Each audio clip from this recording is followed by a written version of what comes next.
So itong mga piglets natin mga brothers, ito ay 9 pieces.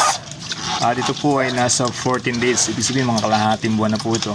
At yung time na to, kumakain na rin sila. Kaya lang hindi pa sila ganong kabilis.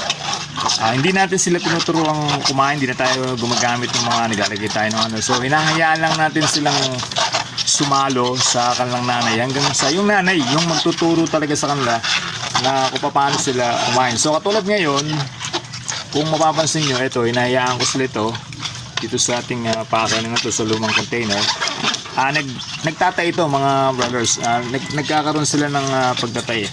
So hindi natin sila pwedeng pabayaan. At kailangan natin ma-prevent natin yung so light lang naman. Siguro dahil sa ayun, sobrang gatas nila sa pagdiri sa nanay. So ganon. At ang ginagawa natin, ito, hayaan natin na maging maamo yung ating mga piglets sa atin. So, sanay sila sa tao. Then, itong kumakita na ito, merong soluble powder to na gamot para sa pagtatae. So, kahit nilalaro-laro lang ito ng mga piglets na to, at the same time, at the same chance, sila ay nakakainom din yan. So, tsatsagay lang natin for 3 days up to 4 days. So, bigyan natin siya sa pagdating ng 5 days ng plain water. So, marami naman po nabibili na mga na mga soluble powder na gamot sa pagtatae, especially dito sa ating mga piglets.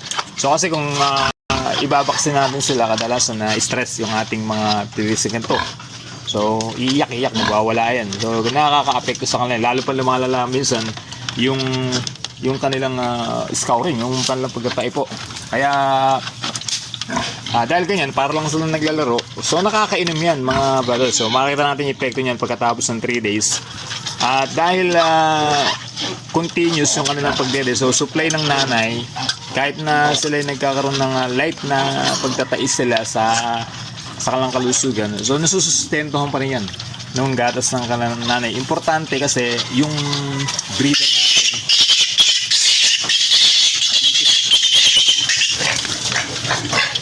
so importante kasi naipit mga brothers.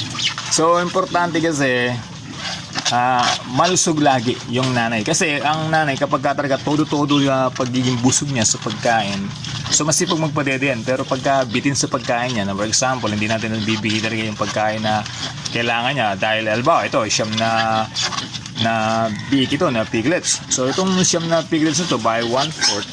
So halos kumakain ito ng 1 kilot kalahati. Yung equivalent nung mga piglets na to. So kailangan itong breeder natin, pakainin natin siya ng at least nasa kulang 5 kilos a day. 2.5 sa umaga, 2.5 sa hapon. Kung di niya nauubos, siyempre marami-rami din yun. So gawin natin, alisin natin, bigyan natin sa kanya ng napahinga siya ng mga 2 hours, bigyan natin kakainin ulit po hanggang sa mabuo niya yung 5 kilos or 4.5 kilos sa loob ng isang araw. At yun, sakto yun para masuportahan yung pangangailangan ng itong mga piglets natin sa kanilang gatas na kanilang kailangan. So sa ganung bagay, hindi malalaglag yung katawan itong ating mga breeder, itong ating inahin. At pagkatapos nating iwalay during 28 days to 30 days, itong ating inahin, madali lang siyang maghihituli, maglalandi. Kasi maganda yung stable yung kanyang kalusugan, yung kanyang katawan, build up yung kanyang katawan. So madali siyang maghihit. Hindi tayo maghihintay ng matagal. Kasi ganun din po mga brothers, kung matipid natin itong ating mga breeder na to, matipid natin sila mabigyan ng pagkain, magtatagal po siya. For example, naiwalay natin siya ng 30 days. So pag nag-hit siya, siguro abutin ng kulang 1 buwan. O kulang 1 buwan. So kung kumpitin natin yung pagkain niya, so lalabas siya ng 66, 12, 1,800.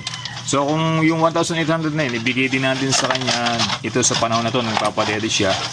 So ayun, 1 week lang pinakamatagal or 5 days, maghihit na uli yung ating alaga. Ganun din, ibig sabihin, hindi tayo malulugi dun sa mga araw na lumilipas na usan, walang pakinabang para sa kanila.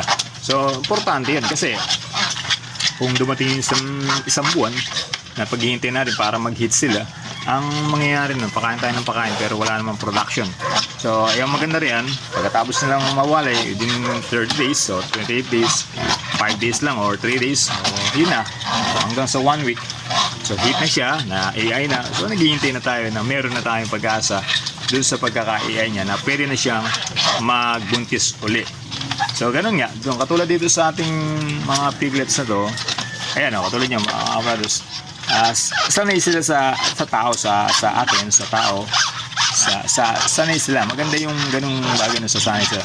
So mapapansin nyo, medyo maliliit yung bulto nitong ating mga piglets kasi pang fatten na to dahil durok sila. Pero kung mapapansin nyo, dahil sustentado talaga mabuti ng gatas ng nanay nila, so, halos pantay talaga yung katawan nila, hindi talaga ano. So tulong na lang muna yung kanilang booster feeds na kinakain. Pero kung mapapansin nyo, equal yung kanilang sizes. So tinan nyo po mga brothers, ito halos yung bilog ng kanilang katawan kahit na medyo maigsi. Pag yan ay pinatiners natin, so maasa natin yung bigat ng kanilang katawan pagka sila inalagaan natin. So ganun lang mga brothers, yung tip natin ito yan, nagtataian. So ayan, ganyan lang, laro-laro lang sila sa ganyan, sa inumin na yan, pero nakakainom sila kahit papano nung soluble powder na prevention para sa pagtatay nito ating anak. So ganun lang mga brothers, maraming salamat po sa inyo at subscribe niyo po yung ating channel. My brother is not a pig.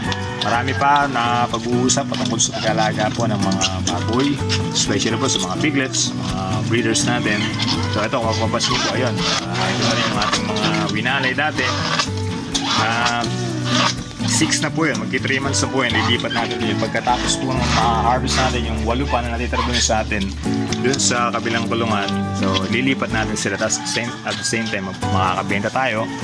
Tatakasan na rin natin to katulad nitong sistema nito ng ating baboy na si Chocolate. So ito naman dalawa natin, ito si Siomay at si Siopaw. Ito po ay mga nai-ai. So ito mga buntis po ito. Ito po by September, yun naman November po siguro kung sakali man. Ito, kawasin nyo po, ito na-bully to, pero ngayon okay na siya, naka-recover na siya. Akala ko nga mamatay pero hindi naman, sa biyaya ng Diyos naka-recover siya. So ngayon medyo mataba, naiwan nga lang siya doon sa size ng kanyang mga kapatid kasi siyempre nagkasakit po siya. So yun lang mga brothers, maraming salamat po, God bless.